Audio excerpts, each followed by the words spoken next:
नमस्कार दोस्तों, स्वागत है आपका हमारे चैनल रावली पाठशाला पर। मैं गणेश सोलंकी आपके लिए लेकर आया हूँ क्लास 10 की मैथ, जिसके अंदर हमने एक्सरसाइज 7.2 उससे रिलेटेड जो एग्जाम्पल थे उनको पढ़ लिया था।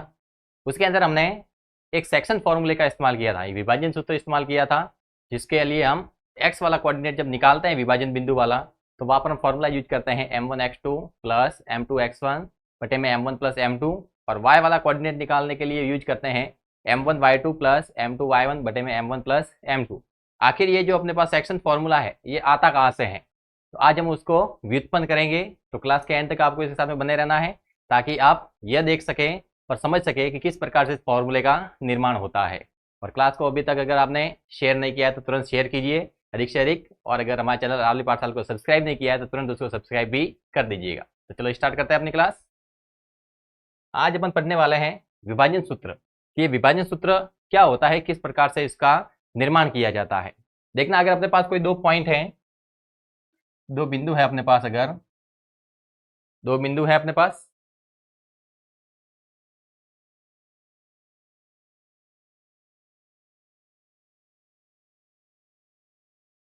दो बिंदु हैं जिनके कोऑर्डिनेट है x1 y1 और x2 y2, वे m1 अनुपात m2 में अंतः विभाजित होते हैं।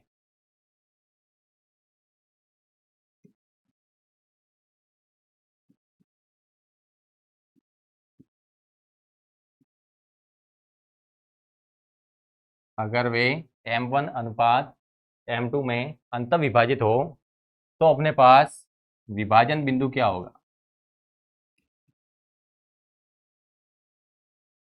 तो विभाजन बिंदु के निर्देशांक चाहिए।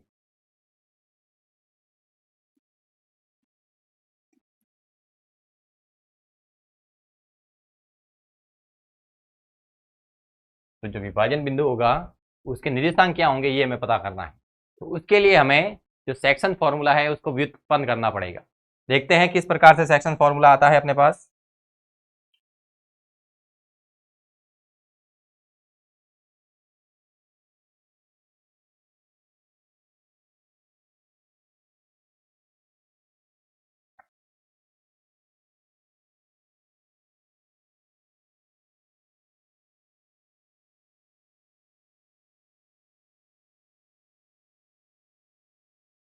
देखना, अपने पास दो बिंदु हैं x1 y1 x2 y2, उनको हम यहाँ पर ड्रॉ कर लेते हैं।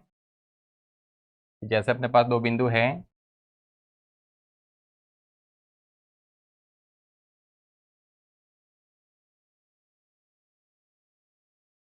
एक पॉइंट अपने पास यहाँ पर है x1 y1,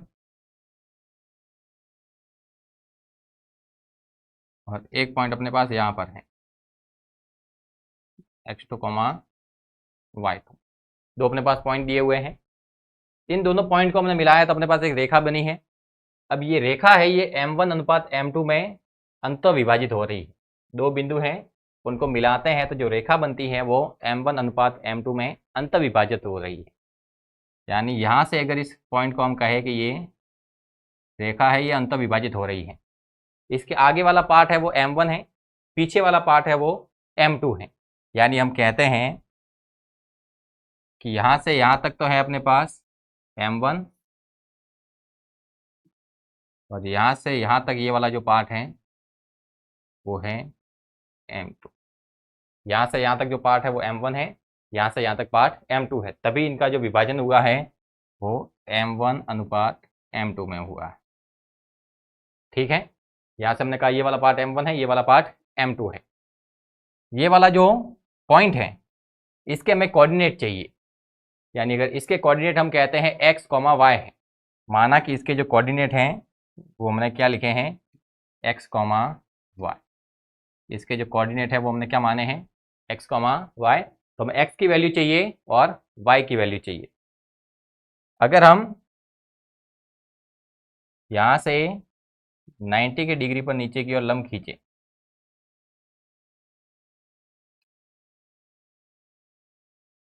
90 के एंगल पर नीचे की ओर क्या खींचा है हमने, लंब खींचा है। सेम हम इस वाले पॉइंट से भी नीचे की ओर लंब खींचते हैं।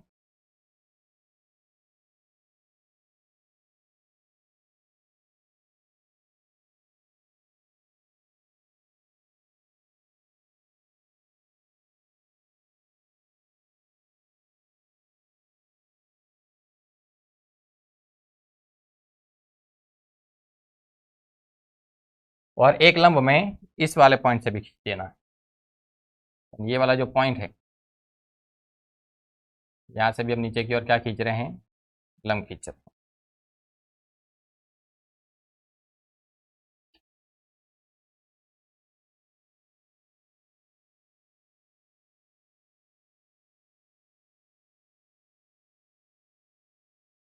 यानी जो अपने पास तीनों पॉइंट थे, उन तीनों पॉइंटों से हमने नीचे की ओर क्या खींच दिया, लंब खींच दिया। जैसे ही हम यहाँ पर लंब खींचते हैं तो देखना, ये वाली जो दूरी है अपने पास, यहाँ से यहाँ तक जो डिस्टेंस है वो इस वाली दूरी के बराबर ही है। यानी ये वाली दूरी और ये वाली दूरी आपस में क्या है, बराबर है। अब ये वाली दूरी यहाँ से यहाँ तक, ये पॉइंट दिखा रहा है कि x, y1 है, यानी ये दूरी है वो क्या है, y1 है। तो यहाँ से यहाँ तक ये वाली दूरी भी अपने पास क्या हो जाएगी, y1। यहाँ से यहाँ तक ये वाली दूरी क्या होगी, y1। और ये वाली दूरी और ये वाली दूरी दोनों आपस में बराबर है। और इसका कोऑर्डिनेट ये बता रहा है कि यहाँ से यहाँ तक की दूरी क्या है, x1 है। तो यहाँ से यहाँ तक ये दूरी भी अपने पास क्या हो जाएगी, x1। सेम इसके लिए भी कहे तो यहाँ से यहाँ तक ये जो पूरी दूरी है, ये इस दूरी और इस दूरी दोनों के बराबर ही मान आएगा। यानी यहाँ से यहाँ तक अगर ये y2 है, तो अगर मैं इस लाइन को यहाँ से इस प्रकार से ड्रॉ करूँ तो ये वाली दूरी और ये वाली दूरी दोनों आपस में क्या रहेगी, बराबर रहेगी। तो ये वाली दूरी अपने पास हो जाएगी यहाँ से y2, यहाँ से यहाँ तक ये जो दूरी होगी वो क्या हो जाएगी अपने पास, y2। अब यहाँ से यहाँ तक ये वाली दूरी और यहाँ से यहाँ तक ये दोनों दूरी आपस में क्या रहेगी, बराबर। तो यहाँ से यहाँ तक दूरी, ये वाला पॉइंट दिखा रहा है कि ये दूरी कितनी है, y है। ये वाली दूरी क्या है, y। अब ये वाली दूरी यहाँ से x1 लिखी है, ये वाली दूरी और ये वाली दूरी बराबर रहेगी। और ये मान बता रहा है कि यहाँ से यहाँ तक ये दूरी कितनी है, x है। सेम इसके अंदर भी कह सकते हैं कि ये वाली दूरी और ये वाली दूरी दोनों आपस में बराबर हैं। और ये वाली दूरी है यहाँ से लेकर यहाँ तक, ये अपने पास कितनी है, x2।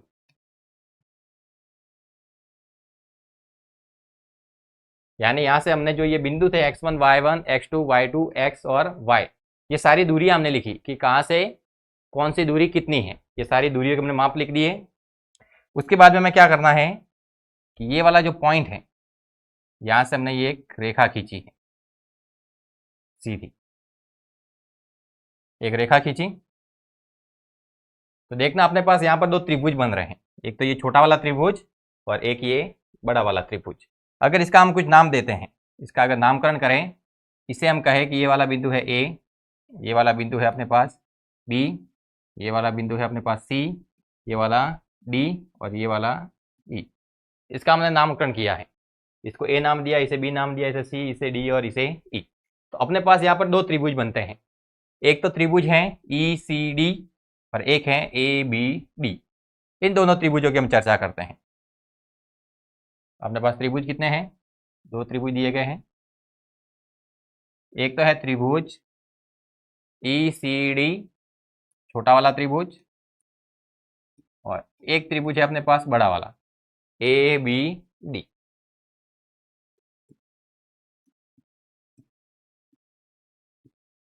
अगर हम इन दोनों त्रिभुजों की तुलना करते हैं, इस छोटे वाले त्रिभुज की और इस बड़े वाले त्रिभुज, दोनों की हम तुलना करते हैं, तो तुलना करने पर हमें पता चलता है कि यहाँ पर हमने ये नीचे लंब खींचे थे।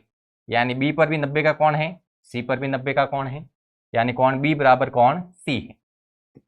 लिख सकते हैं कोण बी बराबर कोण सी 90 डिग्री है।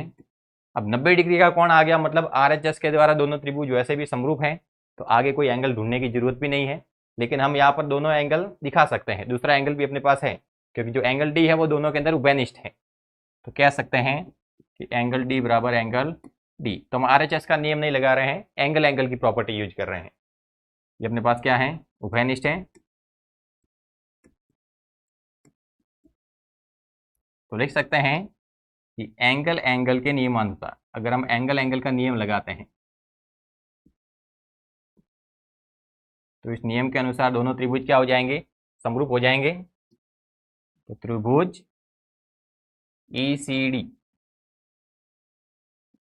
समरूप त्रिभुज ABD, ये दोनों त्रिभुज आपस में क्या हो जाएंगे, समरूप। अब अगर ये दोनों त्रिभुज आपस में समरूप हैं तो इनकी संगत भुजाएं क्या होगी, समानुपाती, और संगत कोण बराबर।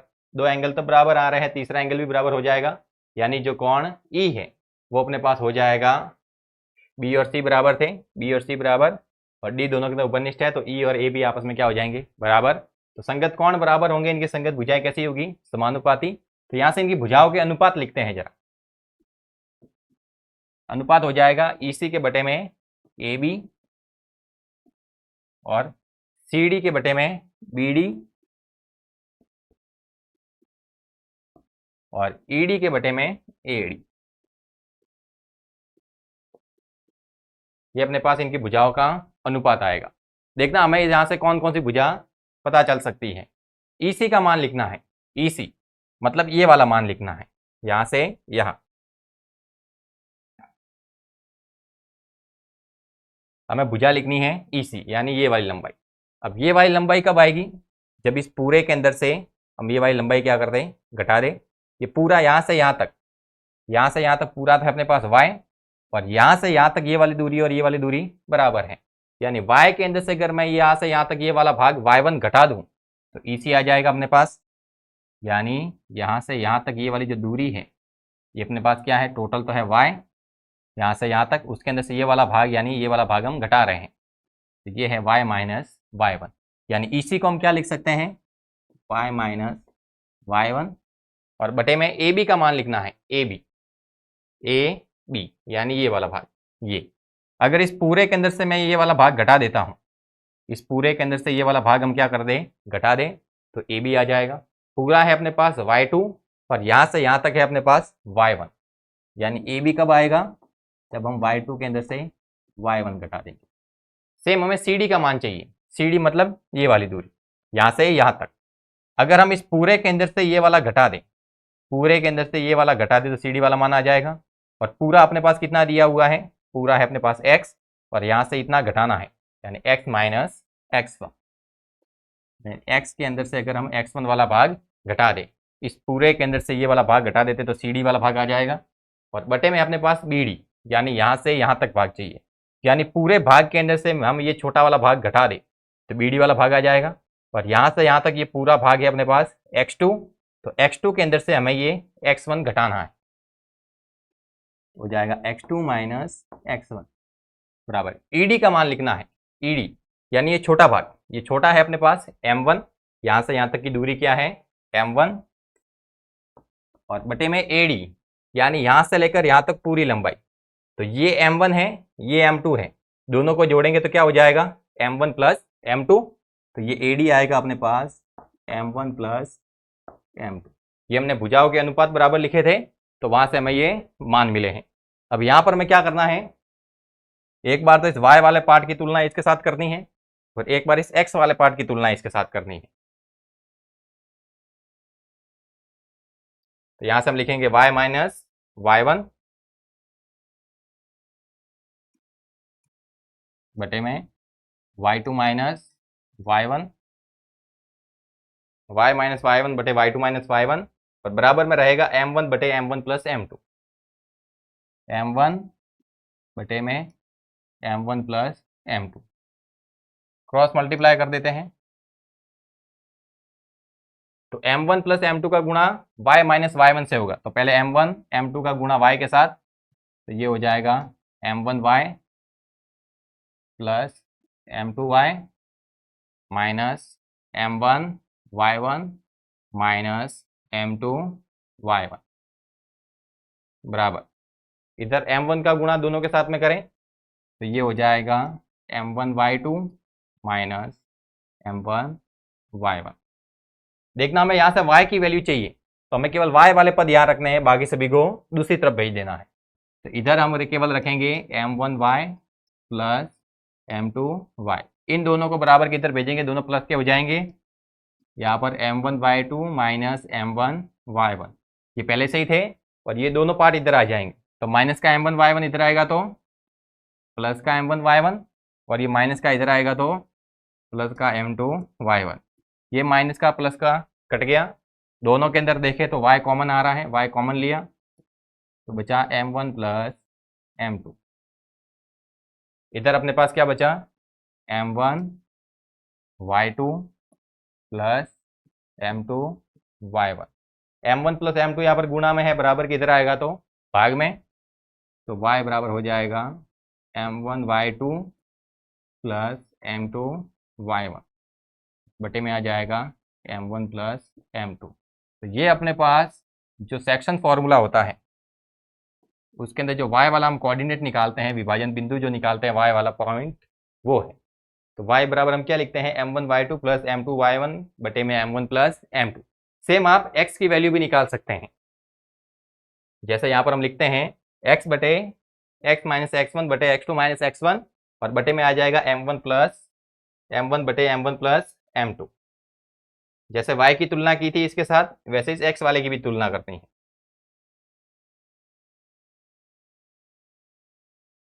तो ये हो जाएगा अपने पास x माइनस x1 बटे में x2 माइनस x1 बराबर में हो जाएगा m1 बटे में m1 plus m2। Cross multiply इधर भी, तो ये m1 का गुणा होगा तो m1x प्लस m2x, और माइनस x1 के साथ में गुणा होगा तो m1x1 माइनस m2x1, और m1 का गुणा दोनों के साथ में होगा नीचे तो m1x2 माइनस m1x1। हमें x की वैल्यू चाहिए तो x वाले पद इधर ही रखने हैं, m1x प्लस m2x, और इन दोनों को बराबर के इधर भेज देना है। तो ये हो जाएगा m1x2 माइनस m1x1, इधर आएगा तो प्लस का m1x1 हो जाएगा एक तो, और एक हो जाएगा प्लस का m2x1। ये माइनस प्लस दोनों वैल्यू बराबर कट जाएगी, यहाँ से x कॉमन लेते हैं तो बचेगा m1 प्लस m2। इधर बचा अपने पास m1x2 plus m2x1, m1 plus m2 गुणा में है, इधर आएगा तो m1x2 प्लस m2x1, और बटे में आ जाएगा m1 प्लस m2। तो ये अपने पास जो सेक्शन फॉर्मूला है उसके अंदर जो x की हम वैल्यू निकालते हैं वो आई है, और ये हमने y की वैल्यू निकाली। यानी यहाँ से जो सेक्शन फॉर्मूला होता है वो हम क्या लिखते हैं कि जो x की वैल्यू है वो होती है अपने पास m1x2 प्लस m2x1 बटे में m1 प्लस m2, और जो y की वैल्यू होती है वो होती है m1y2 प्लस m2y1 बटे में m1 प्लस m। ये x की वैल्यू आई और ये y की। कहाँ से हमने निकाले हैं सारे मान, दो बिंदु थे x1 y1 x2 y2, वो इस वाले पॉइंट x, y पर m1 अनुपात m2 में विभाजित हो रहे थे। ये वाला पार्ट m1 था, ये m2 था। यहाँ से हमने सारी दूरियां लिखी और उसके आधार पर यहाँ पर अपने पास दो त्रिभुज बने थे, एक छोटा त्रिभुज एक बड़ा त्रिभुज, दोनों को समरूप दिखाया, वहां से हमने उसकी संगत भुजाओं को समानुपाती दिखाया। सारी वैल्यू पुट की तो पहले और तीसरे की तुलना की तो y की वैल्यू मिल गई, दूसरे और तीसरे की तुलना की तो x की वैल्यू मिल गई। तो जो y और x की वैल्यू मिलती है वो अपने पास सेक्शन फॉर्मूले के पद हैं, यानी सेक्शन फॉर्मूले के द्वारा हम जो कोऑर्डिनेट निकालते हैं उसके लिए x और y की वैल्यू निकलती है। तो ये था अपने पास विभाजन सूत्र। सिंपल है, समझने की कोशिश करते हैं तो बहुत आसान रहता है। वैसे अपने एग्जाम के अंदर इसको व्युत्पन्न करने वाला सवाल नहीं आएगा, लेकिन हमको नॉर्मल आइडिया होना चाहिए कि किस प्रकार से सेक्शन फॉर्मूले का निर्माण किया जाता है, कि हम जो फॉर्मूले के अंदर x और y की वैल्यू निकालते हैं, जिस फॉर्मूले के द्वारा वो वैल्यू निकलती है वो फॉर्मूला बनता कैसे है, तो उसकी आपको नॉर्मल जानकारी होनी चाहिए। हमें आशा है कि आपको ये वीडियो पसंद आया होगा। तो क्लास को अधिक से अधिक लाइक करना है, अधिक से अधिक शेयर करना है, और हमारे चैनल रावली पाठशाला को सब्सक्राइब करना नहीं भूलना है। धन्यवाद।